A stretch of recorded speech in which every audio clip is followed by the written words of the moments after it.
다 같이 하나님의 말씀을 보시겠습니다. 오늘 우리에게 주시는 하나님의 말씀은 출애굽기 16장 4절 말씀입니다. 구약성경 106페이지 부분에 있습니다. 출애굽기 16장 4절 말씀을 우리가 가진 개역개정 성경으로 함께 읽겠습니다. 그때에 여호와께서 모세에게 이르시되 보라, 내가 너희를 위하여 하늘에서 양식을 비같이 내리리니 백성이 나가서 이러한 것을 날마다 거둘 것이라. 이같이 하여 그들이 내 율법을 준행하나 아니하나 내가 시험하리라. 아멘. 이 시간 임중 목사님 나오셔서 광야의 식탁 제목으로 말씀 전하실 때 하나님의 음성 듣는 시간이 되시길 소원합니다.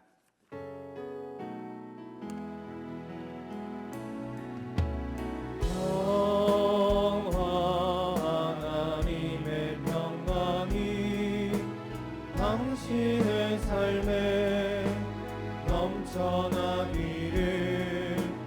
평화 하나님의 평강이 당신의 삶에 가득하기를 축복합니다. 우리 옆에 분들과 인사하겠습니다. 사랑하고 축복합니다. 사랑하고 축복합니다. 우리 한 번 더 인사하시겠습니다. 감사합시다. 감사합시다. 우리 찬양 은혜 1절만 한번 불러보시고 말씀 나누겠습니다.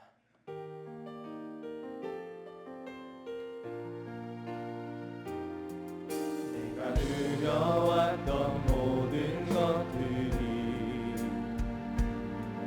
내가 지나왔던 모든 시간이, 내가 걸어왔던 모든 순간이 당연한 건 아니라 은혜였소. 아침에 해가 뜨고 저녁에 노을, 봄의 꽃향기와 가을의 열매, 변하는 계절의 모든 순간이 당연한 건 아니라 은혜였소. 모든 것이 은혜,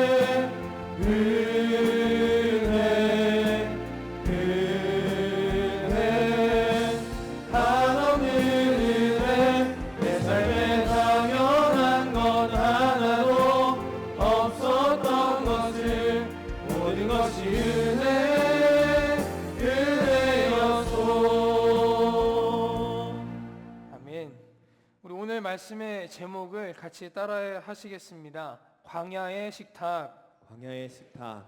감사는 우리 그리스도인의 삶의 자세입니다.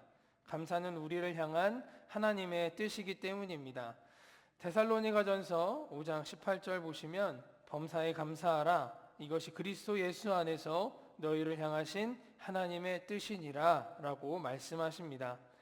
하나님은 우리가 범사에 감사하기를 원하십니다. 그러므로 감사는 우리 그리스도인의 삶의 자세라는 것을 믿으시기를 간절히 소원합니다. 그런데 어떻습니까? 저와 여러분은 항상 감사하고 있습니까? 범사에 감사하면서 살아가고 계십니까? 범사는 모든 일입니다. 즉 기쁘고 즐거운 일만이 아니라 힘든 일, 어려운 일이 있을 때에도 감사해야 한다라는 것입니다. 그러나 이것은 쉽지가 않습니다. 오늘 본문의 이스라엘 백성들도 그랬습니다. 이스라엘 백성들은 하나님의 은혜로 애굽의 노예 생활에서 해방되어 자유를 얻었습니다. 그러나 그들은 곧바로 광야라는 혹독한 현실을 마주하게 되었습니다. 그들은 광야에서 배고픔과 목마름 속에서 감사한 것이 아니라 하나님을 원망하고 불평했습니다. 그러나 하나님은 이스라엘 백성들을 버리지 않으셨습니다. 광야에서도 여전히 그들을 먹이시고 입히시고 보호하시고 인도하셨습니다. 이 말씀을 통해서 우리는 하나님이 우리에게 얼마나 선하신 분인지를 깨달을 수 있습니다.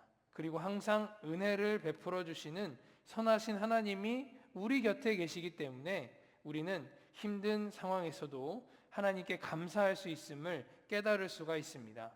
오늘 본문을 통해 언제나 우리와 함께 하시며 우리를 책임져 주시는 선하신 하나님을 묵상하면서 어떤 상황 속에서도 하나님께 감사할 수 있는 은혜가 저와 여러분에게 충만하기를 간절히 소원합니다.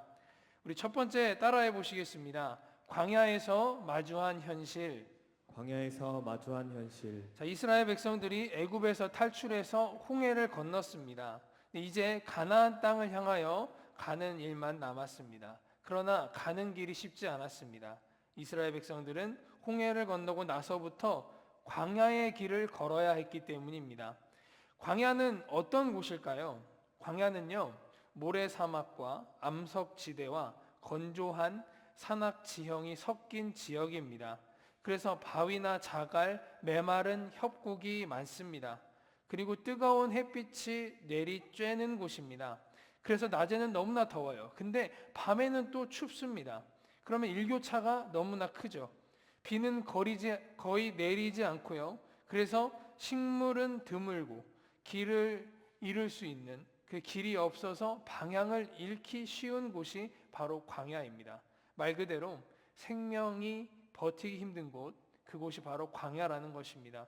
이스라엘 백성들이 애굽에서 나왔을 때 남녀노소를 다 합해서 그 숫자가 약 200만 명 정도로 추정을 합니다. 지금 200만 명이 여러분 광야에 들어섰습니다.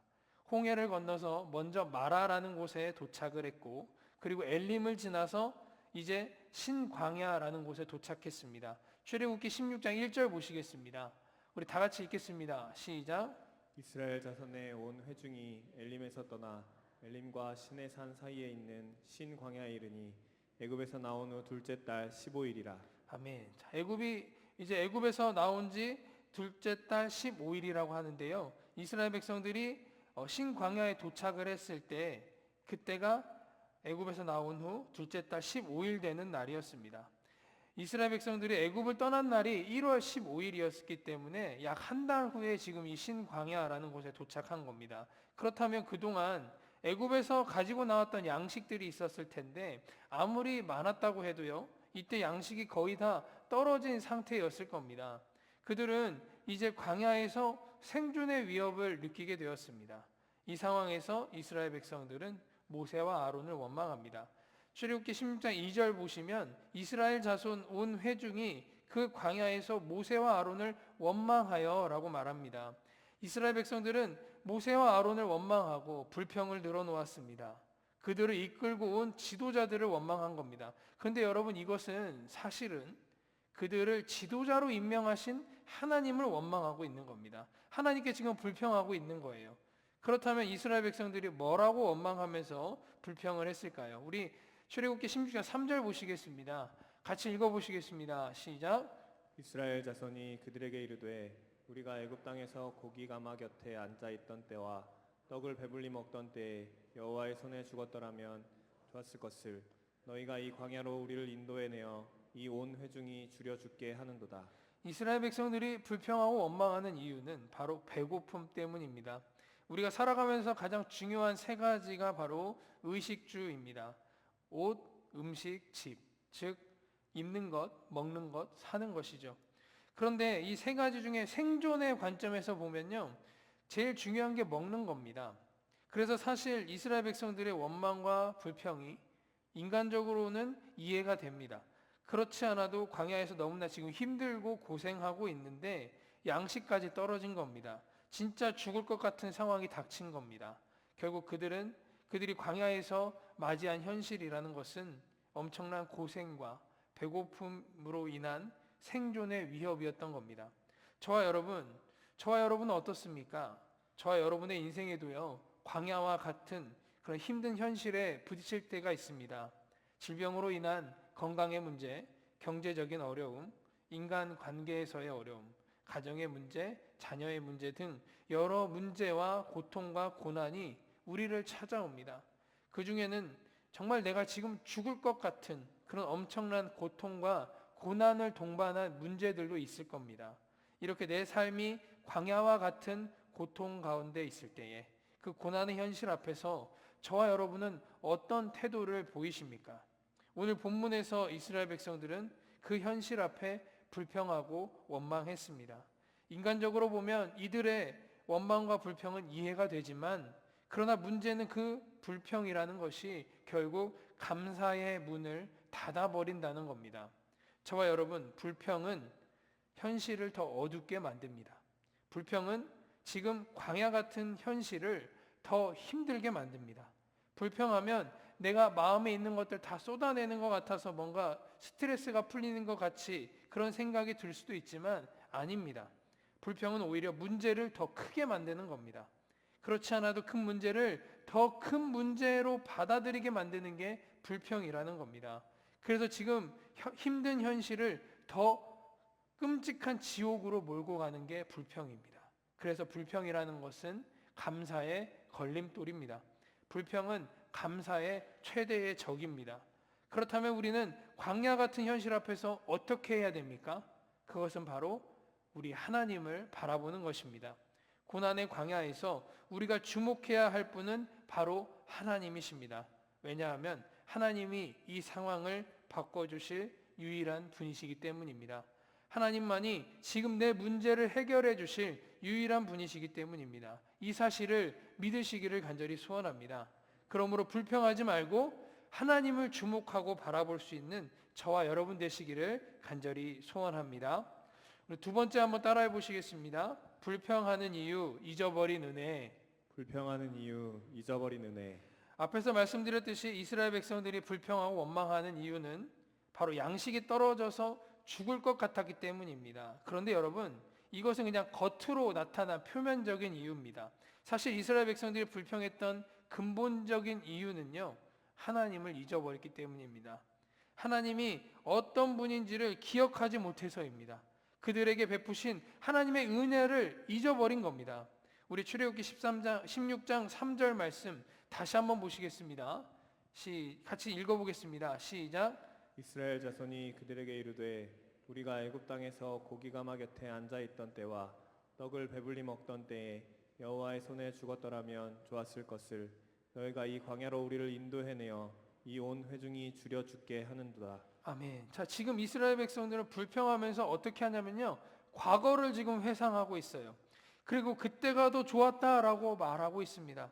그러면 과연 여러분 정말 그 과거 애굽에 있었을 때가 좋았을까요? 여러분, 이스라엘 백성들은 애굽에서 400년 동안 종살이를 했습니다. 노예로 있었어요. 노예가 되어서 채찍질을 당하고 학대를 당하고 심한 노역까지 인권이 완전히 유린당하던 시절이었습니다. 지금 이스라엘 백성들이 그때를 회상하면서 그때 오히려 배불리 먹었다고 하면서 얘기하고 있는 거예요. 근데 정말 그랬을까요? 이스라엘 백성들은 노예로 심한 노역과 학대를 받는 상황에서 고기 가마 옆에서 편하게 앉아 있을 수 없었습니다. 또한 떡을 배불리 먹을 수 있을 만큼 풍족한 생활을 할 수도 없었습니다. 즉 지금 이스라엘 백성들이 광야에서 배고픔의 현실 앞에서 과거를 미화하면서 불평하고 있는 겁니다. 오히려 과거가 더 좋았다라고, 과거로 오히려 돌아가고 싶다고 지금 말하고 있는 겁니다. 그런데 이건 단순한 불평이 아닙니다. 이것은 하나님의 은혜를 잊어버리는 겁니다. 구원의 은혜를 기억하지 못하는 것입니다. 애굽에서의 구원은요, 하나님의 은혜의 사건입니다. 출애굽기 3장 보시면 이스라엘 백성들이 하나님께 부르짖습니다. 출애굽기 3장 7절 말씀 보시겠습니다. 읽겠습니다. 시작. 여호와께서 이르시되 내가 애굽에 있는 내 백성의 고통을 분명히 보고 그들이 그들의 감독자로 말미암아 부르짖음을 듣고 그 근심을 알고. 하나님은 이스라엘 백성들의 부르짖음에 응답하셨습니다. 그래서 하나님은 모세를 세우시고 그들을 애굽에서 이끌어내셨습니다. 그뿐만 아니라 홍해도 완전히 갈라주시는 기적도 행해주시고 그 애굽의 군대들까지 다 물리쳐 주셨습니다. 하나님이 이스라엘 백성들을 구원해 주신 겁니다. 그래서 이스라엘 백성들은 하나님이 얼마나 위대한 분이신지, 얼마나 전지전능한 분이신지, 그리고 그들에게 얼마나 선하고 좋은 분인지를 깨달았어요. 그러나 지금 이스라엘 백성들은 이 엄청난 구원의 은혜를 베풀어 주신 그 위대하신 하나님을 기억하지 않고 지금 오히려 하나님께 불평하고 원망하고 있는 겁니다. 저와 여러분 앞에서 우리가 광야의 현실 앞에 불평하지 말고 하나님을 바라보고 주목하자는 말씀을 드렸습니다. 우리는 너무나 힘든 그 현실의 상황 속에서 불평하지 말고 우리의 눈을 들어 하나님을 바라보아야 합니다. 그리고 해야 될 것은 하나님을 기억하는 겁니다. 하나님이 어떤 분이신지를 기억하고 하나님이 우리에게 베푸신 은혜를 떠올려야 되는 겁니다. 하나님께서 저와 여러분에게 공통적으로 베풀어 주신 은혜가 있습니다. 그것은 바로 우리를 죄에서 구원해 주신 은혜입니다. 하나님의 자녀 삼아 주신 은혜입니다. 이스라엘 백성들을 애굽의 종살이에서 구원해 주셨듯이 우리가 더 이상 죄의 종노릇하지 않도록 죄에서 구원하시고 죄에서 자유를 얻게 하셨습니다. 여러분, 이게 얼마나 감사한 은혜입니까? 그러므로 우리는 꼭 기억해야 됩니다. 불평이 아니라 기억입니다. 누구를 기억해야 됩니까? 우리 하나님을 기억해야 됩니다. 그리고 그 하나님께서 우리에게 베푸신 은혜를 기억해야 하는 것입니다. 우리에게 베푸신 구원의 은혜를 기억해야 되는 것입니다. 우리가 구원받은 하나님의 자녀로 살아가는 그 삶의 여정 가운데에 광야 같은 힘든 현실을 마주할 때가 있는데, 그럴 때 우리는 우리를 구원하신 하나님의 은혜를 꼭 기억하시기를 간절히 소원합니다. 여러분, 한번 생각해 보십시오. 내가 처음에 예수님을 영접하고 구원받았던 그 감격을 기억하십니까? 죄로 죽어가던 내가, 멸망의 길로 향하던 내가 예수님의 십자가 대속의 사랑으로 구원받게 되었을 때, 여러분, 그때 얼마나 감격하고 감사했습니까? 구원은 자격이 없는 죄인인 나에게 베풀어 주시는 하나님의 무조건적인 은혜입니다. 우리가 이 구원의 은혜에 대한 감격을 기억한다면 우리가 아무리 힘든 상황이어도 불평하는 것이 아니라 감사하게 될 줄 믿습니다. 저와 여러분, 하나님의 은혜를 기억할 때 감사의 문이 열립니다. 감사는 지금 이 힘든 상황을 보는 게 아니고요, 하나님의 은혜를 기억하는 것에서 시작됩니다. 우리가 고난 앞에 하나님의 은혜를 기억할 때에 우리는 불평 대신 감사로 들어갈 수가 있습니다. 그러므로 우리를 구원하신 하나님의 은혜에 항상 감사하시면서, 기억하면서 어떤 상황에서도 불평하지 않고 감사할 수 있는 저와 여러분 되시기를 간절히 소원합니다. 우리 날 구원하신 주 감사, 우리 1절만 한번 불러보겠습니다. 우리를 죄에서 구원하신 하나님의 은혜를 기억하며 감사의 고백에 찬양을 올려드리기를 원합니다. 날 구원하신 주, 날 구원하신 주 감사, 모든 것 주신 감사, 지난 추억 위에 감사, 주 내 곁에 계시네, 향기로운 봄철의 감사, 외로운 가을날 감사, 사라진 눈물도 감사, 나의 영, 한 번 더 합니다. 날 구원하신 주 감사, 날 구원하신 주 감사, 모든 것 주신 감사, 지난 추억이 내 감사, 주의 곁에 계시네, 향기로운 봄철의 감사, 외로운 가을날 감사, 사라진 눈물도 감사, 나의 영혼 평안해. 아멘. 우리 마지막 세 번째입니다. 따라해 보시겠습니다. 광야의 식탁, 광야의 식탁, 매일 은혜 베푸시는 하나님. 매일 은혜 베푸시는 하나님. 자, 이스라엘 백성들이 이렇게 원망과 불평을 하나님께 했잖아요. 그러면 이 원망과 불평을 하나님이 들으셨을 텐데, 그럼 하나님은 어떻게 하셨을까요? 출애굽기 16장 4절 말씀 우리 다 같이 읽어보시겠습니다. 시작. 그때 여호와께서 모세에게 이르시되, 보라, 내가 너희를 위하여 하늘에서 양식을 비같이 내리리니 백성이 나가서 일용할 것을 날마다 거둘 것이라. 이같이 하여 그들이 내 율법을 준행하나 아니하나 내가 시험하리라. 아멘. 하나님은 내가 너희를 위해 하늘에서 양식을 비같이 내리겠다고 말씀하셨습니다. 그래서 이스라엘 백성들이 나가서 일용할 양식을 날마다 거두고 먹게 하시겠다고 약속하셨습니다. 그러면 여기서 하늘에서 내리는 양식이 무엇이었을까요? 출애굽기 16장 31절에 나와 있습니다. 그것은 바로 이스라엘 족속이 그 이름을 만나라 하였으며 가시같이 희고 맛은 꿀 섞은 과자 같았더라라고 얘기하는데요. 바로 우리가 잘 아는 만나였습니다. 하나님은 배고픈 이스라엘 백성들에게 만나를 공급하셨습니다. 그냥 공급한 것이 아니고요. 매일매일 날마다 이 만나를 먹을 수 있도록 공급하셨습니다. 하나님이 이스라엘 백성들의 그 배고픔을 완전히 해결해 주신 것입니다. 그런데 이스라엘 백성들이 하나님이 하늘에서 내려주시는 이 만나를 먹는 법칙이 있었습니다. 먼저 그것은 하루에 먹을 수 있는 양이 정해져 있다는 것이었습니다. 출애굽기 16장 16절 말씀 같이 읽어보시겠습니다. 시작. 여호와께서 이같이 명령하시기를 너희 각 사람은 먹을 만큼만 이것을 거둘지니 곧 너희 사람 수요대로 한 사람의 한 오멜씩 거두되 각 사람이 그의 장막에 있는 자들을 위하여 거둘지니라 하셨느니라. 하나님은 만나를 한 사람이 하루에 한 오멜씩 거두게 하셨습니다. 이것은 한 사람이 먹을 하루치 분량이었습니다. 한 오멜은요, 우리가 이해하기 쉽게 말씀드리면 한 사발이라고 보시면 돼요. 하나님은 한 사람당 한 사발씩 거두게 하신 겁니다. 그러니까 한 사람이 딱 그 먹을 분량을 거두게 되는 거죠. 그래서 만나가 남거나 부족함 없이 딱 먹을 만큼만 거둘 수 있게 되었습니다. 혹시 더 많이 거두게 되더라도요, 이 만나는 다음 날이 되면 다 썩어버렸습니다. 또 한 가지 법칙은 매일 한 사람이 한 오멜씩 거두는데요, 여섯째 날에는 두 오멜씩 거둬야 된다는 것이었습니다.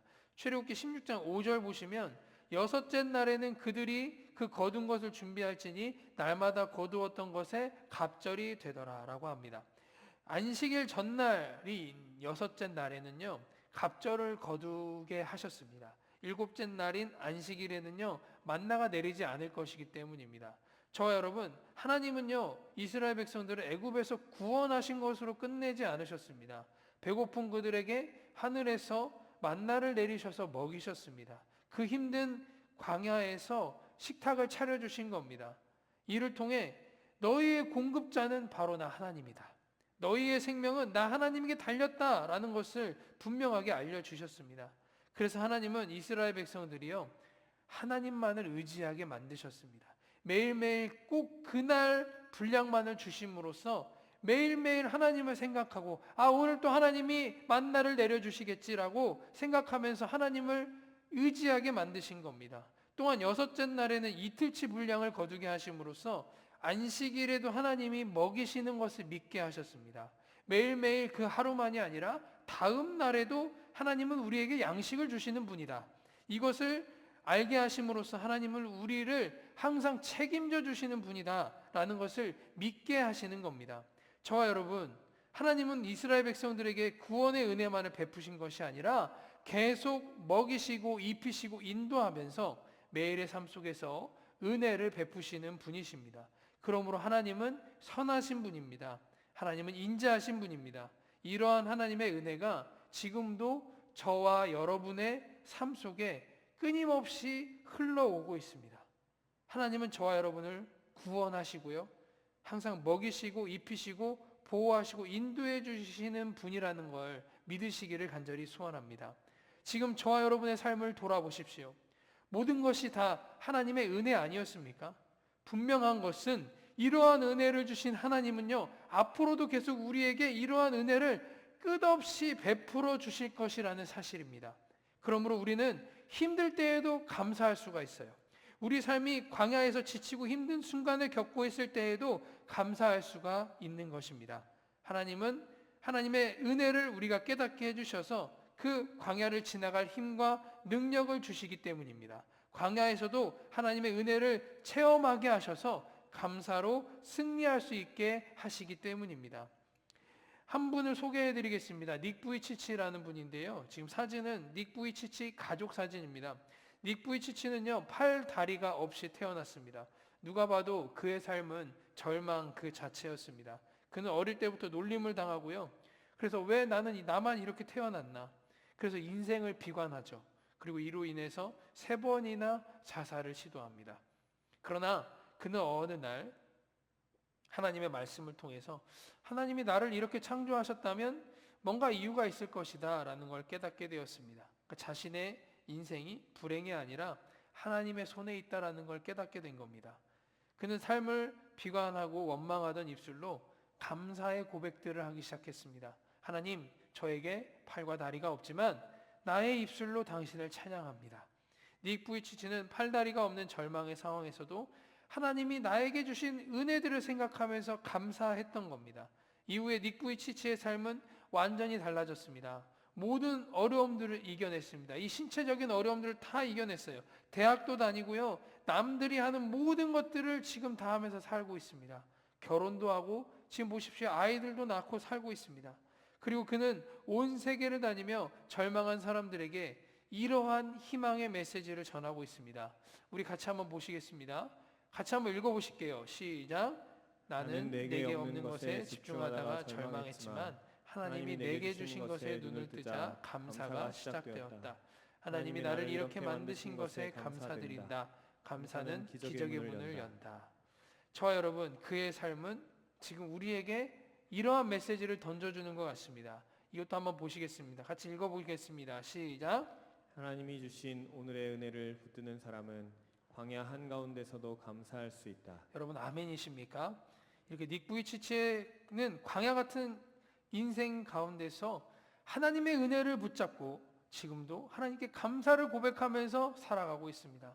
저와 여러분, 혹시 지금 광야를 겪고 계십니까? 인생의 힘든 상황 속에서 앞이 안 보이십니까? 걱정하지 마시고 우리의 눈을 들어서 하나님을 바라보시기를 소원합니다. 그리고 하나님이 나에게 베풀어 주신 그 은혜들을 한번 떠올려 보시기 바랍니다. 여러분, 지금 우리가 숨을 쉬면서 살아가는 것도 은혜 아닙니까? 우리가 입으로 말을 하고 귀로 들을 수 있는 것도 은혜 아닙니까? 지금 내가 걷고 뛸 수 있는 것도 은혜 아닙니까? 여러분, 지금 내가 누리고 있는 모든 거 다 은혜 아닙니까?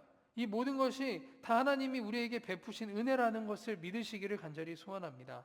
그러므로 저와 여러분, 광야의 힘든 시간 속에서 오직 우리는 하나님만을 의지하고 신뢰합시다. 그리고 감사하는 저와 여러분 되기를 간절히 소원합니다. 하나님이요, 공급하시고 입히시고 먹이시고 도와주시고 인도하실 것입니다. 지금까지 은혜를 베풀어 주신 하나님이 광야의 식탁을 차려주셔서 지금의 고난과 어려움들을 너끈하게 우리가 이길 수 있도록 도와주실 겁니다. 이것이 매일매일 우리에게 베풀어 주시는 하나님의 은혜입니다. 그래서 광야는 하나님만을 신뢰하고 의지할 수 있는 것을 배우는 자리입니다. 힘든 자리지만 하나님의 은혜를 더욱더 경험하게 하는 자리입니다. 감사를 배우는 자리가 바로 광야의 자리입니다. 우리가 힘든 광야 속에서도 끝까지 하나님만을 의지하며 하나님께 믿음으로 감사할 때에 우리는 승리하게 될 줄 믿습니다.